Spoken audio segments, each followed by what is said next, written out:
दोस्तों नमस्कार। दोस्तों मैं सतबीर सिंह अपने यूट्यूब के भारत लिंक ग्लोबल चैनल पर आपका स्वागत करता हूं। दोस्तों मैं कल एक के पत्रकार वार्ता देख रहा था राव इंद्रजीत जी की।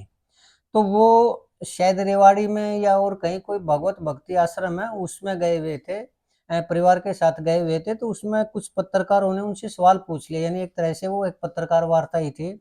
तो उसमें किसी पत्रकार ने, वैसे तो काफ़ी पत्रकारों ने पूछे, लेकिन उन्होंने ये हॉस्पिटल के बारे में एक पत्रकार ने पूछ लिया कि जी आपने भगवानपुर की जो पंचायत है उनके साथ वादा खिलाफी की है और आपने वादा किया था हॉस्पिटल बनाने का और अब आप हॉस्पिटल नहीं बनवा रहे, तो आप की ये वादा खिलाफी है। तो उन्होंने कहा कि मैंने किसी से कोई भी वादा खिलाफी नहीं की।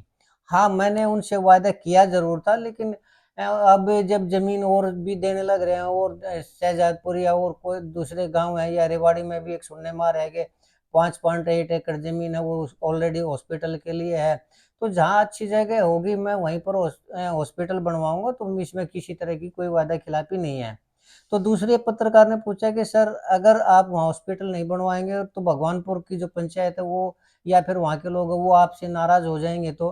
तो इसके जवाब में राव इंद्रजीत जी ने कहा कि देखो, जो भगवानपुर की पंचायत ने मेरे साथ किया, इससे कम से कम वो मेरे से तो कोई उम्मीद ना करे। यानी उनका कहने का मतलब ये था कि न तो मुझे उनकी नाराज़गी की कोई वो है परवाह है और न ही मैं वहाँ पर किसी तरह का कोई हॉस्पिटल बनवाऊँगा।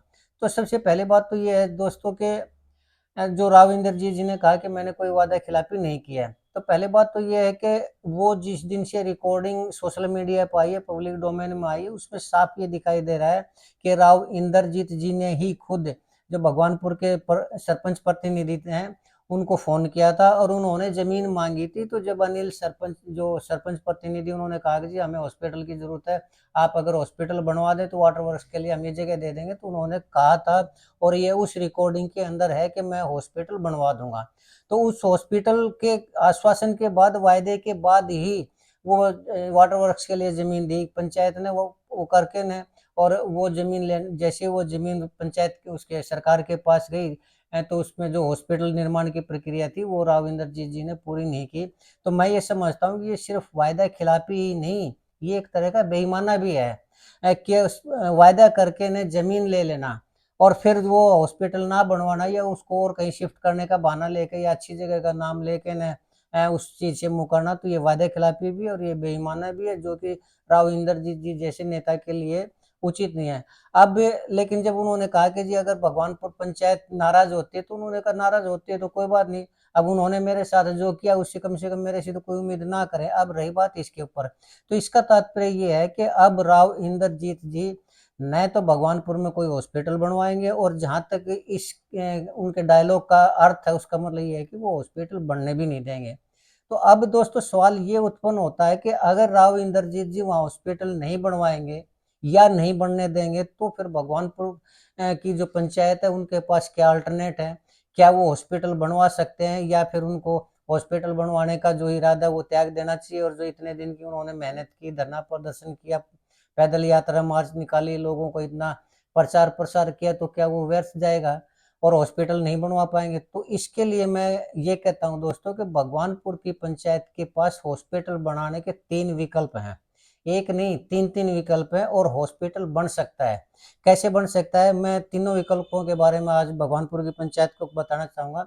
पहला विकल्प है संवैधानिक यानी कानूनी, दूसरा विकल्प है राजनीतिक और तीसरा विकल्प है सामाजिक। तो सबसे पहले मैं आज जो संवैधानिक यानी कानूनी विकल्प है उसके बारे में बताना चाहूँगा, क्योंकि शायद पंचायत को इस चीज़ का पता नहीं है। तो एक एक्ट है दोस्तों, भारतीय अनुबंध अधिनियम 1832 रिवाइज 1872 और पुनः रिवाइज 1960। उस अनुबंध के अनुसार ये स्पष्ट है कि किसी भी मामले में या सेवा से संबंधित अगर दो पक्षकार कोई संविदा करते हैं यानी कोई अनुबंध करते हैं या कोई समझौता करते हैं, चाहे वो समझौता लिखित हो या फिर वो मौखिक हो, तो उसमें समझौता करते हैं और उसमें एक पक्षकार समझौते के अनुसार अपनी शर्तों को पूरी कर देता है और दूसरा पक्षकार उसके बाद अपनी शर्तों का उल्लंघन करता है या उनको पूरी नहीं करता, तो कानूनन जो पहला पक्षकार है वो न्यायालय के द्वारा या तो इसकी क्षतिपूर्ति ले सकता है या फिर उन शर्तों को लागू करवाने का विकल्प भी उसके पास है और वो न्यायालय से आप उन शर्तों को पूरी करवा सकता है। अर्थात इसमें दो पक्षकार हो गए, एक राव इंद्रजीत जी हो गए, यानी राव इंद्रजीत जी कहिए या स्टेट ऑफ हरियाणा गवर्नमेंट कहिए, हरियाणा स्टेट कहिए।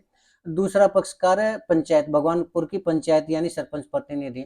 तो उन्होंने एक मौखिक अनुबंध किया था उस, और मौखिक अनुबंध के लिए लिखित में तो वो लिखित हो जाता है, प्रमाण अपने आप आ जाता है, लेकिन मौखिक में कोई गवाही होनी चाहिए, और व्यक्ति की गवाही होनी चाहिए, या कोई इस तरह की कॉल रिकॉर्डिंग या इस तरह की होनी चाहिए। और अगर इस कॉल रिकॉर्डिंग की फोरेंसिक जांच करवा के कोर्ट में अगर ये पेश की जाए तो ये भी गवाही के रूप में एक साक्ष्य है। तो उसके अनुसार जब राव इंद्रजीत जी ने उनसे जमीन मांगी और हॉस्पिटल के नाम के लेके ने जमीन मांगी, और भगवानपुर की जो पंचायत उन्होंने जमीन दे दी, तो वो शर्तें पूरी कर दी भगवानपुर की पंचायत ने। अब रही बात दूसरे पक्ष की, तो दूसरे पक्ष में जब हॉस्पिटल का निर्माण नहीं हुआ तो ये शर्तों का उल्लंघन है। और इसमें अगर भगवानपुर की पंचायत जाती है कोर्ट के अंदर, तो कोर्ट इसमें आदेश दे सकता है हॉस्पिटल बनवाने के लिए। और दूसरी, और जो इसमें मेन बात वो ये है कि इसी एक्ट के अंदर एक ये है कि अगर कोई पक्षकार इसमें फोर्जरी का इस्तेमाल करता है, यानी धोखाधड़ी करके ने कोई शर्त मनवाता है, तो उसके अंदर भी उसका प्रावधान है। और धोखाधड़ी इसके अंदर ये है, इस एग्रीमेंट के अंदर, कि पंचायत के जो राव इंद्रजीत जी है उन्होंने पंचायत से जमीन ली वाटर वर्क्स के लिए, और वो उन्होंने जमीन दे दी, और जैसे ही जमीन ली वो मुकर गए। तो ये फोर्जरी है दोस्तों। और इस फोर्जरी में भारतीय अनुबंध अधिनियम के अनुसार 7 साल की सजा, क्रिमिनल एक्ट है यहाँ पर, भारतीय अनुबंध एक्ट नहीं लागू होगा यहाँ पर, भारतीय न्याय संहिता लागू होगी, और उसकी धारा 315 और 318 लागू होंगी। और उसके तहत 7 साल की सजा का प्रावधान है, या जुर्माने का प्रावधान है, या दोनों ही प्रावधान है।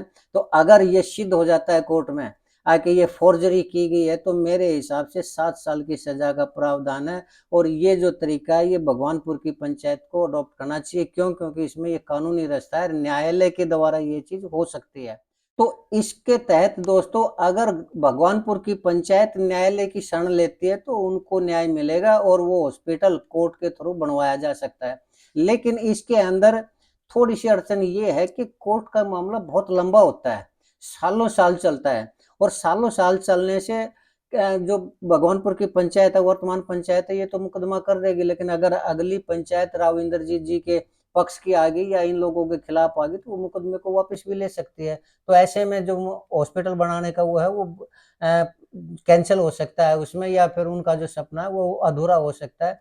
और दूसरा फिर ये है कि टाइम भी इसमें 10 साल लग जाते हैं, क्योंकि एक बार लोअर कोर्ट के बाद फिर अपर कोर्ट है, हाई कोर्ट है, या फिर सुप्रीम कोर्ट, या इस तरह के मामले हैं चलते हैं, 20 साल लग जाते हैं। तो ये बहुत लंबा मामला है। इसकी मैं थोड़ा सा इसमें राय इसलिए नहीं दूंगा कि टाइम इसमें बाढ़ नहीं होता, टाइम बहुत ज्यादा टाइम लग जाता है। तो इसके बारे में अगर सोचना है भगवानपुर की पंचायत ने, तो इसके बारे में पुनर्विचार करे, और जो लगने वाला टाइम है उसके बारे में भी सोचे, और किसी अच्छे से वकील के, जो कि उस एरिया का वकील है, किसी अच्छे वकील से इस बारे में सलाह ले और तभी कदम उठाएं। तो पहला रास्ता तो है दोस्तों ये।